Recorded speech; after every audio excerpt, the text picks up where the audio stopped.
This is Joseph Padoy's Apostolical Miracle Revival, bringing you the message of peace, joy, and salvation.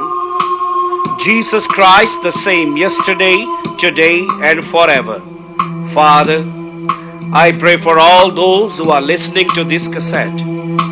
Righteous Father, let your Holy Spirit come upon each and every one of them. Lord, I ask you that you will help them, save them, deliver them from sickness, disease, and Satan. Let them know the joy of your salvation. Oh Father, open their understanding that they may be able to understand your word. Bless them, Jesus. Blessing of Father, Son, and Holy Spirit be upon each and every one of you. In Jesus' name, amen.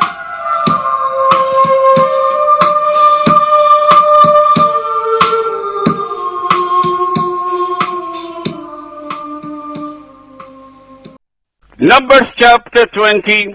Then came the children of Israel, even the whole congregation, into the desert of Zin.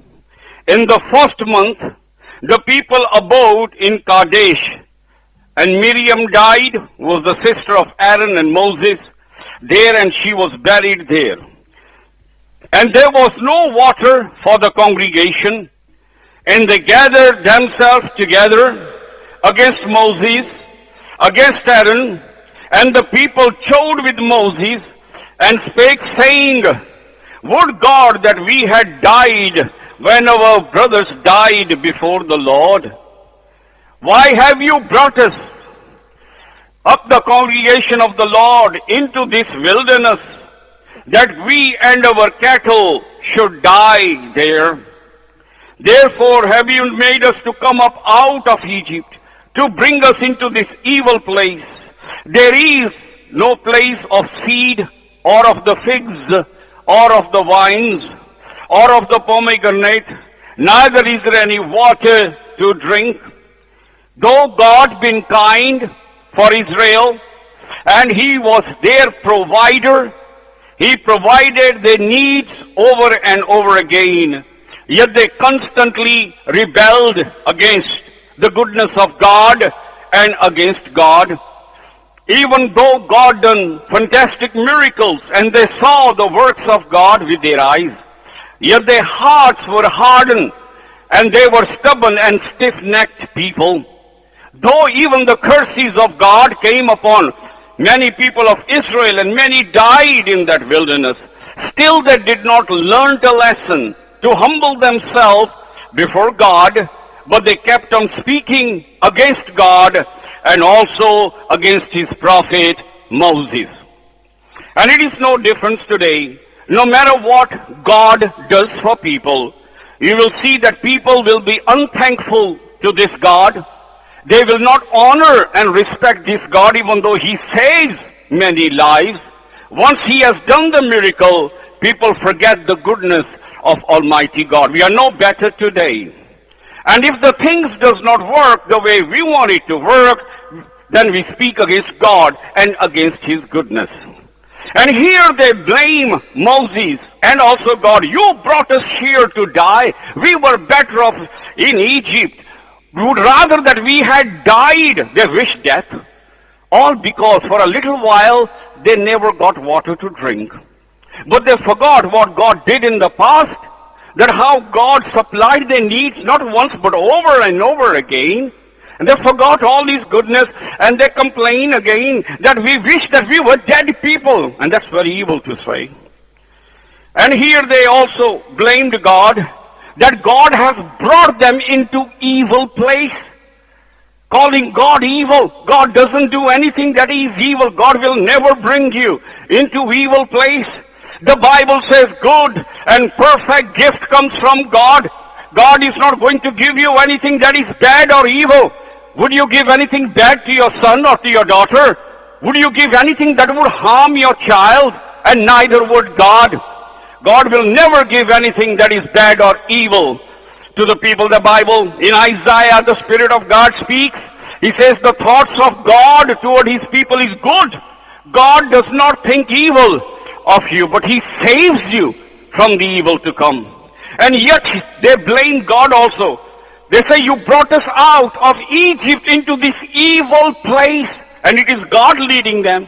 And the place where God took them, they call that evil, when they were led by God and by the Spirit of Almighty God. And He says, well, there is no place to sow the seeds of pomegranate or to sow vines and grapes in this, or figs in this place. There is nothing here, no water here. We are thirsty, we are dying, our cattle are dying. Instead of going to God in prayer, they are complaining and they are saying the thing where God brought them, that this is evil place.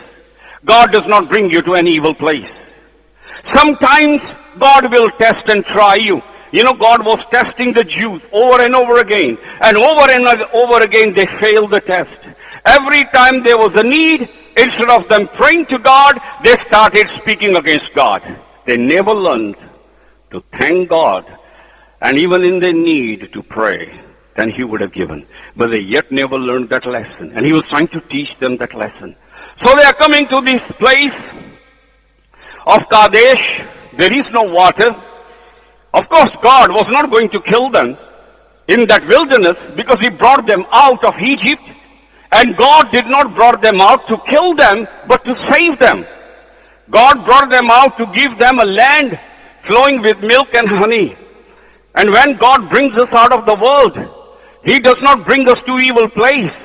He has promised the kingdom of God. He has promised us the heaven. But in our journey to heaven, this wilderness is the journey to heaven. Our journey to heaven must be in God, in faithfulness and thanksgiving to God, no matter what happens in our life. Many things happen we don't understand. Many things happen. We have no answer why it happened. But know this, that if God is going before you, and if you are walking with God, everything that is happening is for your benefit. In the end, you will be the winner, not the loser. We must learn to walk with Christ, not when the things are good. It's very easy to walk when the things are good, but also when the things are bad, when the things are very bad. And even in that badness, we must learn to thank God. That's what we see in our apostle, the greatest of all apostles, St. Paul. No matter what situation that man was, he learned to thank God. And he himself tells and writes to the churches, no matter what circumstances there is in your life, no matter how sadness, badness is coming in your life, thank God. Instead of grumbling, thank God. And our St. Paul, he learned to thank God. And many times when we read the Acts of the Apostle, we see our apostle in great difficulty, many times beaten, thrown in prison. One thing we see, that he's calling on God and he's praying to God. Even when he and Silas was thrown in jail, the Bible says in the middle of a night, their bodies were bleeding because they were beaten, they were in jail, it was cold, it was horrible. They were praising God. Because they learned, no matter what situation you are in, is to thank God. But the Jews never learned that. Over and over again, we read the journey in the wilderness. They complained, and they complained, and they complained. And our apostle warns us that we must learn from these people not to murmur against God and not to complain against God, even though we don't understand things. Why it's happening to me, why this is happening in my life. Thank God. Lord, whatever is happening, I still thank you. You're my God. But they didn't. They complained. They blamed God of leading them in a place which is evil and bad. Verse 6. Moses and Aaron went from the presence of the assembly unto the door of the tabernacle of congregation. And they fell upon their faces. And the glory of the Lord appeared to them. And the Lord spake unto Moses, saying. You see, God is not cruel. You know, the world view about God is horrible. God is evil. God is cruel. God is a killer. He is a murderer. That's the world view. But they've got the wrong view. That view is for Satan, not for God. Because the Bible says God is good. And there is nothing evil in this God. He does not wish evil. You see, God knows the problem that you're going to face. And even before you face that problem, God has already made a way for his children. He knows what's going to happen. He knows what is going to take place. God already had a plan. Yes, they were in a place where there was no water. There was no wells around. That place of Kadesh, the ground was dry. Yes, their cattle were thirsty. Yes, they were thirsty. Yes, they had a need.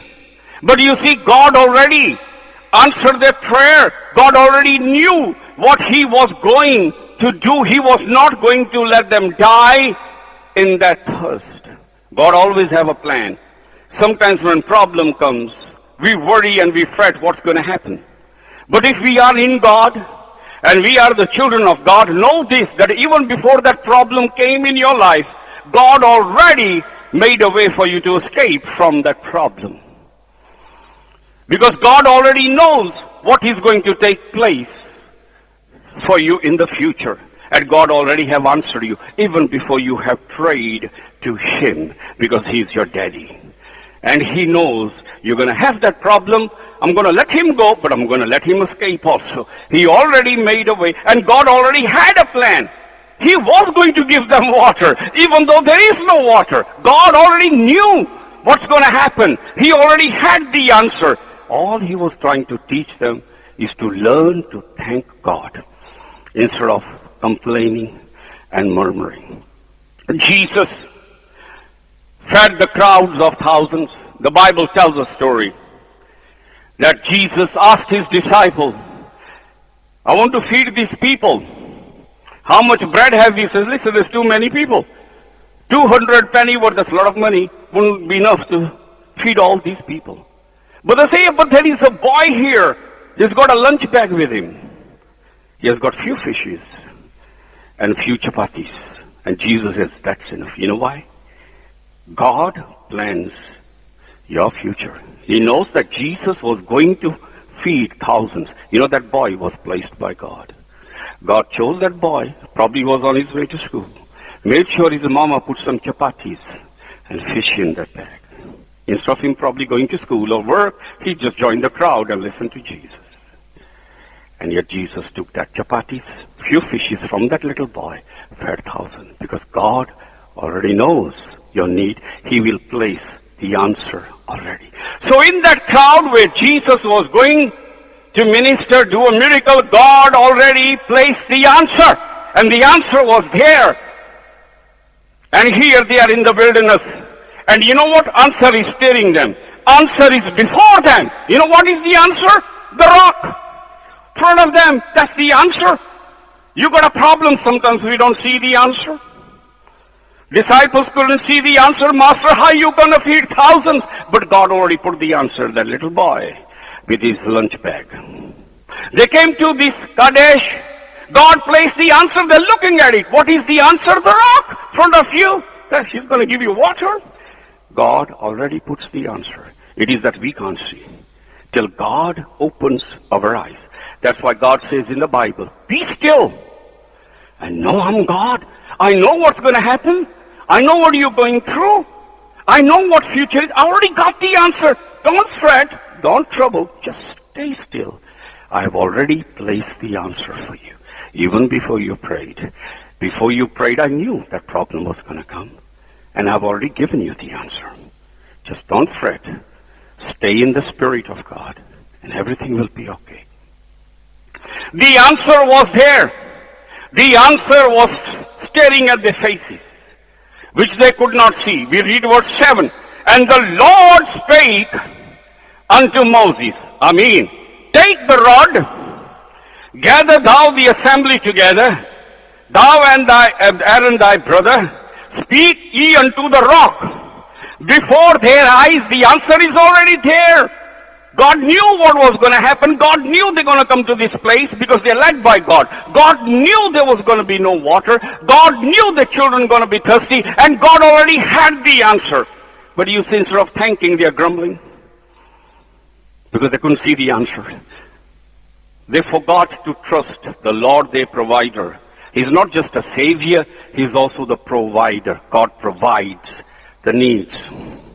Jesus tells us that how great this God of universe and earth, is that he's the provider. Jesus teaches us that God cares for little birds that fly in the air. Jesus says that God makes sure that that bird has food to eat.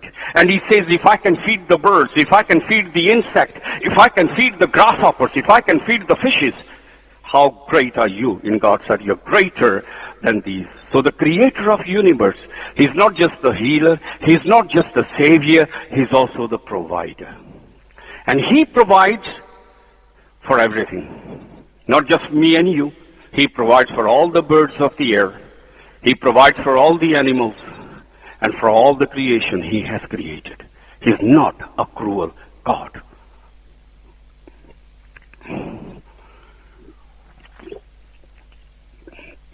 The answer is there.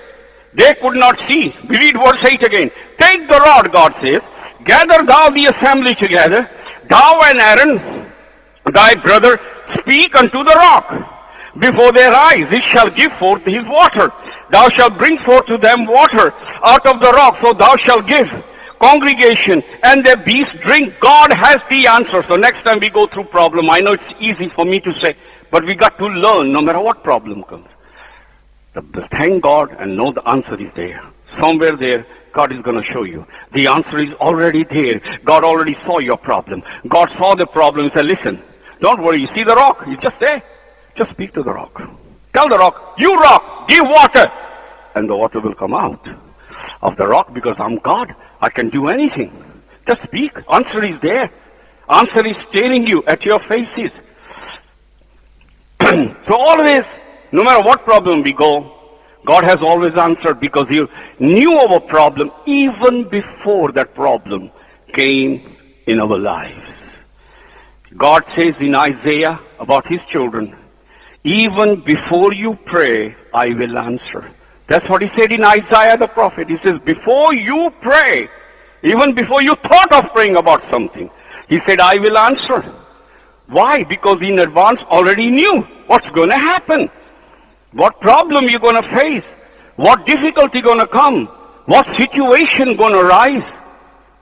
And God has already placed the answer for you to see.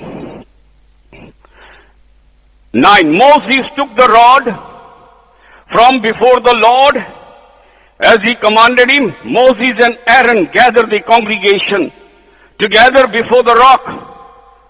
And he said unto them, hear now, you rebellious people, or you rebel. Do you think now we're going to fetch the water for you out of the rock? Now this is the first time God is angry with Moses. Here we can see, I can understand Moses. These people are draining him. They're pulling him down because of their unbelief, their doubts, their complaining, their murmuring. He said to the people, what do you think we are? Do you think we're going to fetch you water now from the stone? As if Moses was going to do by his own power.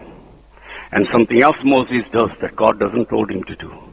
11. Moses lifted up his hand and with the rod he smote the rock twice. What did God say to Moses? He said to Moses, speak to the rock. Tell the rock, give water. And the rock will give water. But he didn't. He's in anger. He takes a stick and he hits 2 times the rock, which God did not told him to do.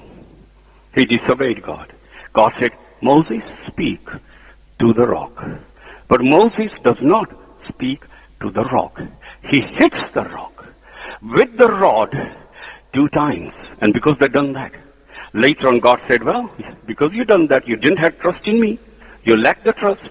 You didn't do what I told you to do. You will see the land of Canaan from far, but you will not enter it. Verse 11, Moses lifted up his hand with his rod. He smote the rock twice. The water came out abundantly.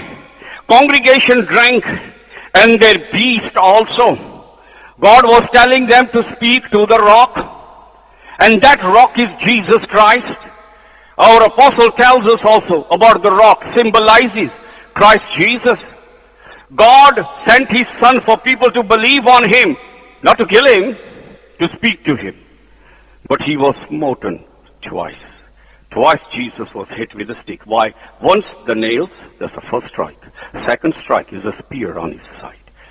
As this rock was hidden twice, so was Christ, smote twice, one with the nails on his hands and feet, and then with the spear on his side. Twice that our rock was also smitten. And something happens. St. John tells us in his gospel that when they put the spear in the side of Jesus, the water comes out. And the blood come out because he's the sign of this rock. They smote him twice with the nails and with the spear. And then the water comes out. Then the blood and the water came out of Jesus' side as it come from this rock. Amen. And the Lord, verse 12, spake unto Moses and Aaron, because you believe me not to sanctify me in the eyes of the children of Israel, therefore you shall not bring this congregation into the land which I have given them. This is the water of Meribah, because the children of Israel strove, they argued. So it's a water of argument, or water of Meribah, or water of strife. And he was sanctified in them. And Moses sent messengers from Kadesh unto the king of Edom. Thus said they, thy brother Israel, thou knowest all the travail that has befallen us. So God said to Moses, you are not going to enter into the land of Canaan. You are not going to take the congregation into the land of Canaan. That's why he died on Mount Nebo, because he angered God at this place. And instead of Moses, it is Joshua who takes them into the land of land of Canaan. So as they are traveling, they're coming to the place from Kadesh, they're coming to a place called Edom, and they sent a message to the king of Edom, and Edom is Israel's relative. Edom is their brother, because Edom is the children of Esau. So they are cousin brothers. They are the children of Israel, Jacob, and also the children of Esau. And the children of Esau are Edoms, and the children of Jacob is Israel.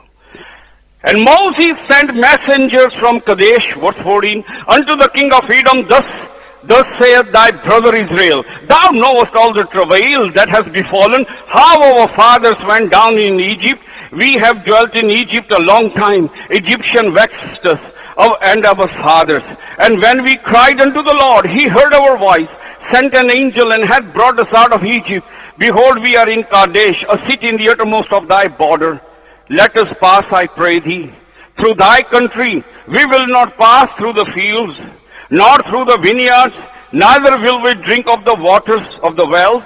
We will go by the king's highway. We will not turn to the right nor to the left until we have passed thy border. And the Edom said unto him, Thou shalt not pass by me, lest I come out against you with a sword. So he sends a message. We are peaceful people, that we are brothers. To the king of Edom, he said, we come from Egypt. We were very troubled there. We lived there long time. We were slaves, mistreated. It is God who has brought us out. We just want to pass through your country. We promise you, we will not even drink the water from your well. We will use the highway, King's Highway, or main road to travel. We will not pick anything from your fields. We will do no damage to your fields. We will neither turn right nor left. We'll just go straight. All we ask your permission. Please let us pass. And their brother Edom says, no, you're not passing. If you come near us, we're coming out with the swords to kill you. Don't trust people. Don't trust people. Trust Christ, God. No matter if they are Christian brothers, many of them, you got to be careful, because there are devil's people also. Not everybody influenced by God's Spirit. One person you can trust, God. And this is the brother Edom, his real brother of Jacob, and his descendants. And in fact, letting them pass, they are ready to kill them. He said, if you come nearby, we're coming out with our swords. So we read further up.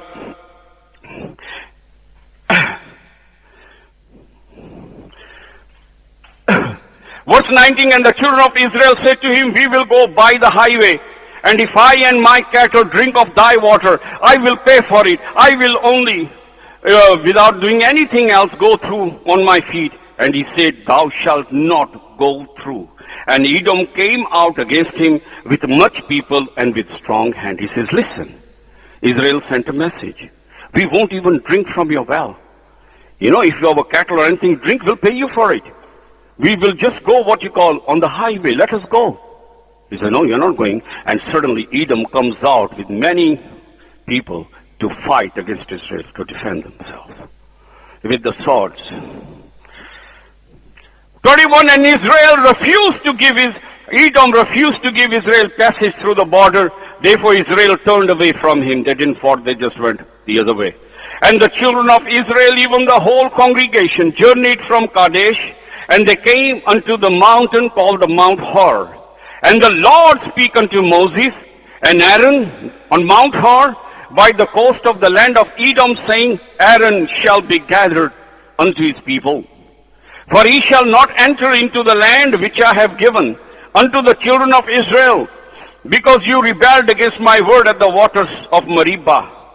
Take Aaron and Eleazar his son, bring them up into Mount Hor, and strip Aaron of his garments, and put it on Eleazar his son, and Aaron shall be gathered unto his people, and shall die there. And God said, on that Mount Hor, Aaron is going to die. He's going to leave this world, he said. God said that because you sinned at the waters of Meribah.